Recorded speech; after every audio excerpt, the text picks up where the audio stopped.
ইমাম আহমদ ইবনে হাম্বলের নাম শুনেছেন? অনেক বড় মুহাদ্দিস ছিলেন, হাম্বলি মাযহাবের অনেক বড় ইমাম। উনি একক হাদিসের গ্রন্থ হিসেবে পৃথিবীর সবচাইতে বড় হাদিসের কম্পাইলেশনটা নিজে করেছেন, মুসনাদ আহমদ ইবনে হাম্বল। 40,000-এর মতো হাদিস আছে ওই কিতাবে। তিনি তার শেষ জীবনটা সফর করে করে দেশ থেকে দেশান্তরে ছুটে বেরিয়েছেন। তিনি হাদিস সংগ্রহের কাজে এক সফরে বেরিয়েছেন, লম্বা সফরে, ওনার জীবনী থেকে নেয়া। ওই লম্বা সফরে প্রচন্ড শীতের রাতে উনি এক মসজিদে আটকে গেলেন। মাগরিব এশা পড়ে উনি মসজিদ থেকে বেরোতে পারছেন না, এত কুয়াশা, এত ঠান্ডা, এত স্নো পড়ছে। উনি ভাবলেন এক কাজ করি, এই মসজিদটাতে রাতে আমি ঘুমিয়ে পড়ি, ফজর বাদ আমি সফরে বেরোবো, আবার নতুন করে নতুন উদ্যমে হাদিস সংগ্রহের কাজে আমি বেরিয়ে পড়ব। কিন্তু মসজিদে শুয়ে উনি পড়লেন বিপাকে। মসজিদের দারোয়ান ওনারে মসজিদে থাকতে দেয় না।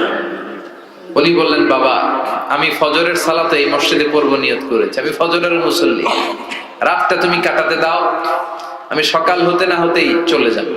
কিন্তু দারোয়ান তো থাকতে দেয় না, নাছোড়বান্দা। সে বললো, বেরো, মসজিদে থাকা যাবে না, বের হয়ে যাবে। কারণ দারোয়ান চিনতে পারেনি যে উনি জগৎ বিখ্যাত মুহাদ্দিস, এত বড় আলেমে দ্বীন। দারোয়ান ওনাকে চিনেনি। উনি বাধ্য হলেন মসজিদ থেকে বেরোতে।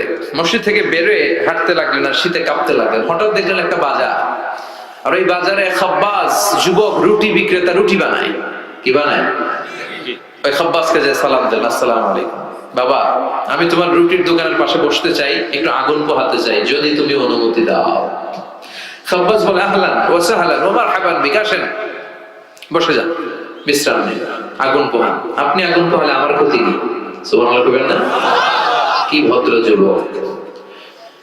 সাইয়েদনা ইমাম আহমদ ইবনে হাম্বল আল্লাহ শুকরিয়া করলেন, বসলেন, আগুন পোহাতে লাগলেন আর হাদিসের বই পড়তে লাগলেন। আর দেখলেন এই খাব্বাস রুটি দোকানদারের মালিক, যুবক রুটি বিক্রেতা, রুটি বানায় আর কিছুক্ষণ পর পর পড়ে আস্তাগফিরুল্লাহ, কিছুক্ষণ পর পর সে শুধু পড়ে আস্তাগফিরুল্লাহ। রুটি বানায় পড়ে আস্তাগফিরুল্লাহ, খামির বানায় পড়ে আস্তাগফিরুল্লাহ, চুলার মধ্যে রুটি ঢুকিয়ে দেয় আর পড়ে আস্তাগফিরুল্লাহ, শুধু আস্তাগফিরুল্লাহ। কেউ রুটি কিনতে আসলে তাকে রুটি দেয় আর পড়ে, টাকা নিয়ে ক্যাশ বক্সে রাখে আর কি পড়ে, শুধু এটাই করছে। ইমাম আহমদ ইবনে হাম্বল কৌতূহল বশত জিজ্ঞেস করলেন, ইয়া শাব মালাক দাইমান তাকরাউনা আস্তাগফিরুল্লাহ, হে যুবক ঘটনা কি? আসার পর থেকে খালি দেখতেছি আস্তাগফিরুল্লাহ আস্তাগফিরুল্লাহ আস্তাগফিরুল্লাহ, কেন?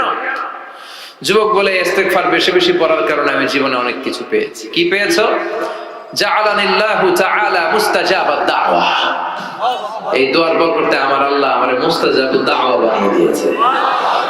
আমি যা চাই তাই পাই, যা দোয়া করি তাই কবুল। সুবহানাল্লাহ কইবেন না? সুবহানাল্লাহ। ইমাম আহমদ ইবনে হাম্বল তো অবাক, বলে কি এই ছেলে, আমি এত বড় মুহাদ্দিস, আমিও তো মুস্তাজাবুদ দাওয়া নই, আমিও তো না, কি করে সে মুস্তাজাবুদ দাওয়া হলো? আরো কৌতূহল নিয়ে জিজ্ঞেস করলেন, আনতা মুস্তাজাবুদ দাওয়া, তুমি মুস্তাজাবুদ দাওয়া, ওয়া কাইফা যালিক, কিভাবে এটা সম্ভব, কেমন করে বলে?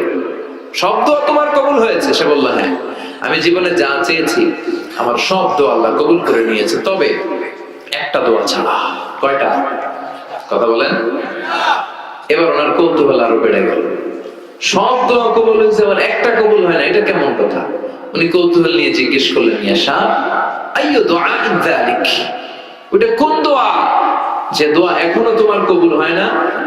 এবার যুবক বলতে আরম্ভ করলো, আমি জীবনে যত দোয়া করেছি প্রতিটা দোয়াই আল্লাহ কবুল করে নিয়েছে, একটা দোয়া ছাড়া, সেটা আল্লাহ কবুল করে নাই। সেটা হচ্ছে আমি জীবনে আল্লাহর কাছে চেয়েছি, আল্লাহ শুনেছি এই জামানার সবচেয়ে বড় মুহাদ্দিস, ওনার নাম নাকি ইমাম আহমদ ইবনে হাম্বল, আমি যেন ওনাকে আমার দুটি নজর দিয়ে দেখে মরতে পারি, আল্লাহ তুমি কবুল করো।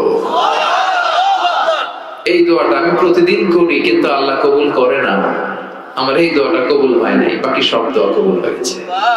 ইমাম আহমদ ইবনে হাম্বল আর ধৈর্য ধারণ করতে পারলেন না, চোখের পানি ছেড়ে দিলেন। আর যুবককে বললেন, ইয়া শাব তোমার এই দোয়াটাও কবুল হয়েছে, তোমার এই দোয়াটাও আল্লাহর কাছে কবুল হয়েছে।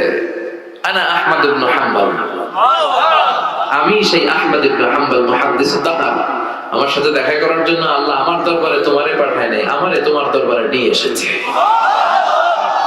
আমি আহমদ ইবনে হাম্বল মুহাদ্দিসুদ দাওয়া, এই যুগের সবচেয়ে বড় মুহাদ্দিস, আমি সেই ব্যক্তি। এবার যুবক আর ধৈর্য ধারণ করতে পারে না, চিৎকার দিয়ে আল্লাহর শুকর আদায় করে সাইয়েদনা ইমাম আহমদ ইবনে হাম্বলকে জড়িয়ে ধরে, হাতে হাত রেখে মুসাফা করে, কপালে চুমু খায় আর বলে, ইমাম আপনি ঠিকই বলেছেন, আজকের এই গভীর রজনীতে আমার এই দোয়াটা আল্লাহ কবুল করে নিল। মুস্তাজাবুদ দাওয়া। সব সময় যদি এভাবে ইস্তেগফারের মধ্যে লেগে থাকা যায়, ইস্তেগফারের আমলটা যদি করা যায়, এখানকার যারা আছেন এদের মধ্যে অনেকে মুস্তাজাবুদ দাওয়া হয়ে যাবে। মুস্তাজাবুদ দাওয়ার কিছু শর্ত আছে। হালাল ঢুকাইতে হবে ভিতরে। কি ঢুকাইতে হবে?